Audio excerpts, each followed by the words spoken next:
दशकं 14 समनुस्मृततावकाङ्घ्रियुग्मः समनुः पङ्कजसम्भवा गजन्मा निजमन्तरमन्तराय हीनं चरितं ते कथयन् सुखं निनाय समये खलु तत्र गर्भख्यो दृगिणच्चाय भवस्तदीयवाचा धृतसर्गरसो निसर्गरम्यं भगवं स्वाम् अयुतं समाशिषेवे गरुडोपरि कालमेघकम्रं विलसत्केलि सरोजपाणिपद्मं हसितोल्लसिताननं विभो त्वं वपुराविष्कुरुषे स्म कर्दमाय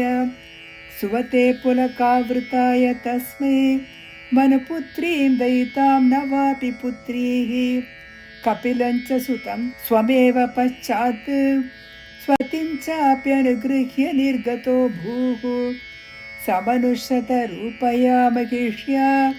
गुणवत्या सुतया च देवहूत्या भवदीरितनारदोपदिष्टः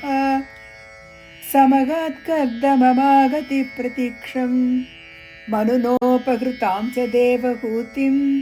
तरुणीरत्नमवाप्य कर्दमोऽसौ भवदर्चननिर्वृतोऽपि तस्य दृढशुश्रूषणया दधौ प्रसादं स पुनस्त्वदुपासनप्रभावात्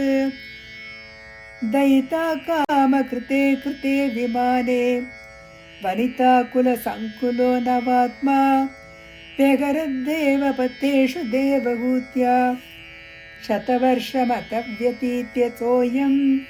नवकन्या समवाप्य धन्यरूपाः वनयानसमुद्रोऽपि कान्ताहितकृत्वज्जननोत्सुको न्यवात्सीत् निजभर्तृगिरा भवन्निषेवा निरतायामत देवदेवहूत्यां कपिलस्वमजायता जनानां प्रतयिष्यन् परमात्मतत्त्वविद्यां वनमेयुषि कर्दमे प्रसन्ने मत सर्वस्वमुपादिशन् जनन्यै कपिलात्मकवायुमन्दिरेश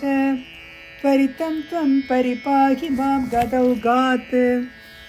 श्रीहरे नमः। नारायण किल गुरो भगवन्।